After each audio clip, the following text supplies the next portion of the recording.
So today, one that's probably could be a new or first time introduction for you. If you're not familiar, Koshiji Showa, aka Kase Koi Farm or Kase Showa, go by either. In Japan it's known as Koshiji Showa. Basically Kase is more renowned for his non-Gosanki varieties that he's been the founder of. He was actually the creator, along with Aokia, of the Kikakurio, Kogani Chiba as well, the Deutsch Kogani. And but yeah, actually in Japan his Showa lineage is renowned. It's a more modern lineage. When I say that, it's kind of the evolution of many of the lineages gone before, but it's actually a next iteration of Sekiguchi Showa. So the Koshiji Showa originates from Sekiguchi crossed with Dainichi, but the main characteristic of the lineage does really come from the Sekiguchi Showa. Now this is a lineage that is more renowned for its beauty, and it's one was, as you'll see with these fish, they're absolutely stunning. They tend to look really good from a really young age and just maintain that throughout their development and their growth. It's not a lineage that's renowned for big sizes, you know, so they're looking their best around that 70 to top end 75 cm. Going beyond that's going to be very, very rare for Koshiji Showa. But yeah, like I say, you're going to end up with something absolutely stunning at that point. The Sekiguchi Showa is pretty much very similar to that. They look absolutely superb. The Sumi can take a while, but when it does, you get these absolutely killer patterns. But I say they're not a Showa that suits really, really big sizes.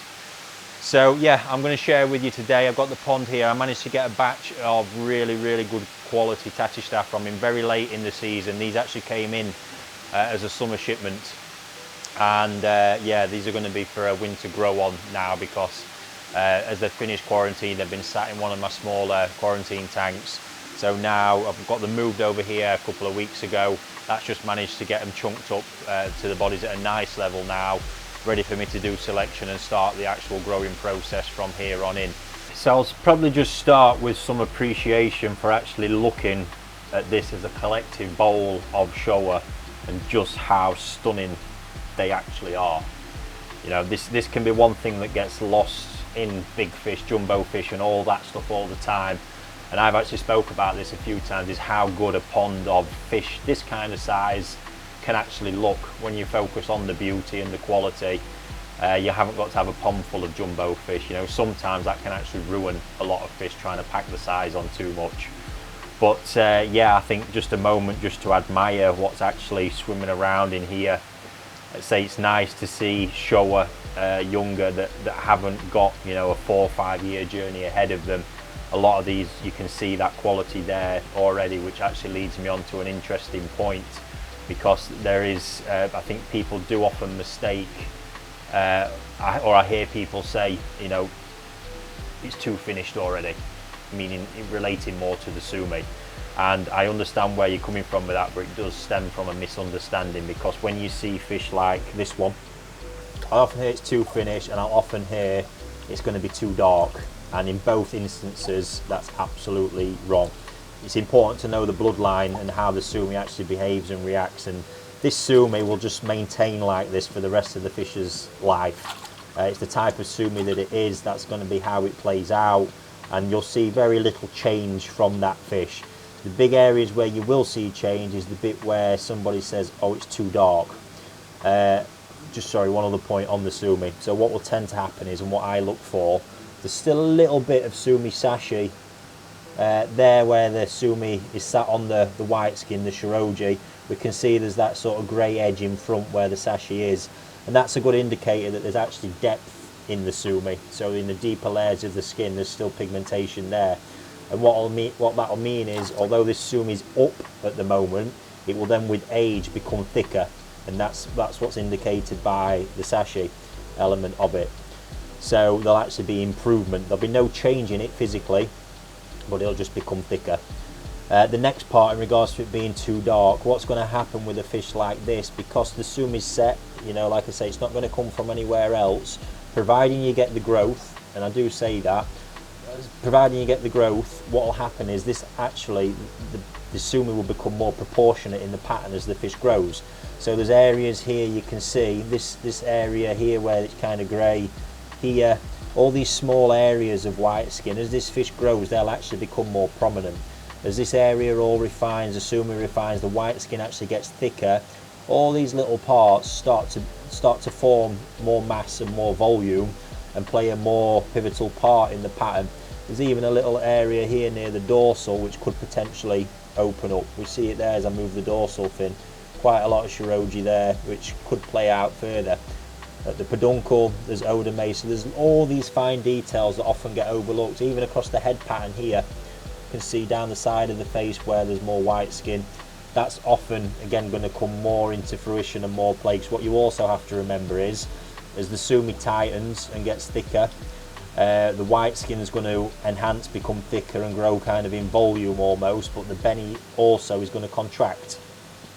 So as that grows, that's going to pull tighter, which will also create more space in those areas. What is also likely to happen with this fish, we can see the fins are pretty, full at the moment with the Motogoro almost edge to edge. I expect over the next phase of growth that to pull back and actually produce some more shiroji in the fin and tighten that Motogoro up. So I hope that helps you to understand that you shouldn't overlook fish like this as being too finished. You can see Sumi like this that can often be not good quality. That's why it's important to try and look for an element of sashi there, but trust me, that fish is just going to pretty much stay as it is. It's the pattern change, so that beni contracting, everything tightening up, and them areas of shiroji coming into play more, that's really going to enhance that and make it look even better than it does now. But it's a safe bet, that is for sure. Let's say you're not going to get anything unexpected with a fish like that one. Moving on, something else that kind of reiterates that style, this fish. So again, pretty similar. The pattern preference might not be for you, but this is actually going to end up with a lot more shiroji as it becomes older, as all these areas actually become more prominent, and that is of the Kindai style kind of look. I think people mistake Kindai these days for the amount of Sumi. It's actually more related to the amount of beni that's on the fish, where kind of white skin shiroji overtakes the amount of beni.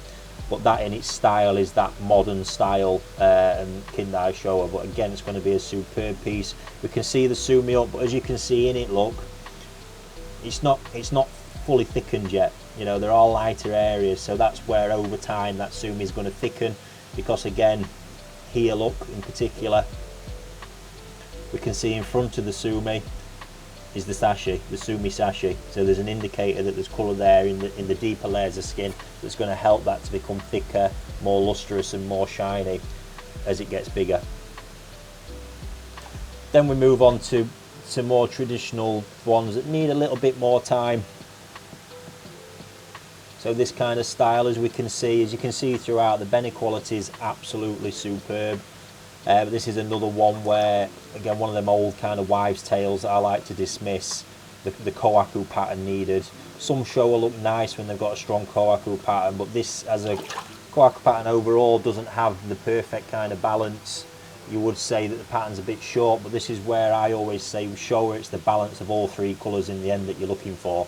And in this case, the Sumi in the final part of the fish near the peduncle is going to really fill that pattern in and create that edge. But this is an exciting prospect when you look at what's happening with the Sumi, where it's potentially coming from. You can see where it's all mapped out, and it's exciting when you can see it like that. We know with Kase or Koshiji Showa it's going to come. It's starting on the head already, so there's so much more to do. We can even see it in the base of both pectoral fins, the Motogoro. It's just a different style to the previous fish.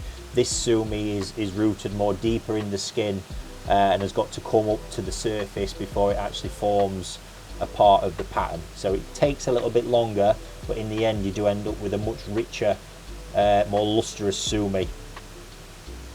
And look how great that is.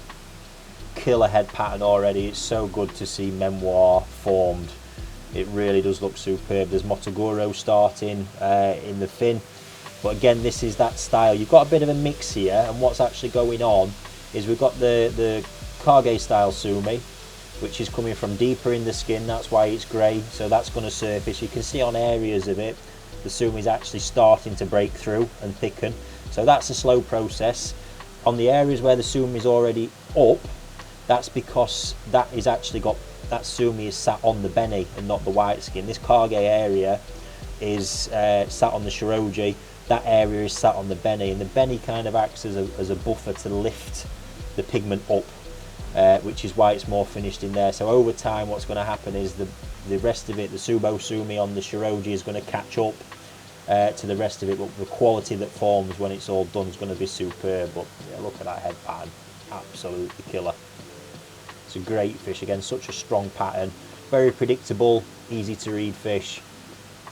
I think that's, to be honest, we've got kind of, you know, really taken up in the Sumi aspect of things there, but again, you cannot dismiss every fish you're looking at here, the quality of that beni, look, just so vibrant, so clean. Some of these, the skin luster as well, the shine is so much, at a glance you might mistake them for Deutsch Showa, which is at that point you know you've got good luster.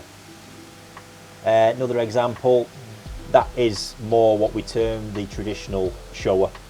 So yeah, if we can find, you can see actually there, if we put this one on the net as well, right there is Kindai Showa. That is loosely translating as modern, so the more modern Showa has a lot more Shiroji white skin on the fish, whereas your traditional Showa look is a lot more beni and Sumi orientated with a lot less white skin. But believe me, the traditional Showa, when they are good, can be a real profound and strong fish and have a big impact in any collection. That's actually a really strong piece here. You can see the body really strong. There's actually good height there. Again, it's not to mistake when I've spoke about the size potential in this lineage. These things are going to grow, and they're going to grow really well. It's just that end size, and what you want to look for in these as well, let's say that more traditional body, Showa body. So before your Dainichis came along, Dainichi created a lot of power in the body, but the typical traditional Showa from a lot of older bloodlines tend to be a bit more kind of chest heavy, so underneath, the body line follows underneath. If you're looking through the window at a side view, they tend to be sort of belly out a little bit more and can tend to get a bit heavier in the belly region. Yeah, it's very important, say, not to take things too literally when we speak about these things. I'm just trying to give you all the information and understand, you know, what's going on with these, and you just get different body types. It's not to say that one is good and one's bad. There's different styles, and when you have this information, you can make an informed decision about what's right for you. But the big thing with these is, like I say, a bit more traditional in that sense. You've got all this quality going on, but what Kase does so well is produces such good value for money. I think because they're really, you know, it is just a very pretty lineage. The offspring are all so good looking that he produces a nice volume of them. Hence why, you know, they are so affordable in the marketplace, and there's not really any brand tax carried with them either. Really looking forward to what we can pull out of these. I mean, look at that one there, look. Really super. That's really my style of Kindai Showa. Something with that one that I wouldn't let bother me at this point. It's not a guarantee, but you can see there you got one fin with quite a lot of Motogoro in it and another with none. These fish are still too young, because what's going to happen is that it's going to really pull back in this fin, and could, I'm not saying it will, possibly start developing in that fin, but never let something like that put you off. The overriding quality of that fish is superb. They're still so young, and there's a long way to go yet. So today, size wise, we're coming in there at 18 up to 22 cm there. So like I say, these fish are technically now Nisai, but that's not one to stop us. Say we'll pop a link above. You can see last year we did this with Okawa Shiro Tsuru. Actually so much smaller than these. I think it was about September when we started actually growing them, and by the spring we just ended up with completely normal size Nisai with them. So we're just going to use the winter period to allow them to play catch up, because they've not had the opportunity of the summer. So going to be no issues there. I'm just really keen to see how these perform and what they do. They're absolutely superb looking show, and I think it's probably fair to say most people's preferred choice of the 3 Go Sankey, I think, given the journey and the change that they go on. So yeah, there we have it with that. So these are going to go back into one of the 1200 gallon ponds now, and we'll see what we can do with them over that period. So just to end on, the announcement we've got for you guys is that we're actually going to be making these part of a grow out event, a winter grow out that you'll be able to participate in through our dealer network. I'm not going to say too much more about it now, so next week we're going to drop a video explaining the full information about it, what it's all about, the price point, how you can get hold of them, and what you can expect from it. But for now, let's just take a moment and enjoy these, and like I say, look out for that video coming next week that's going to explain the full information.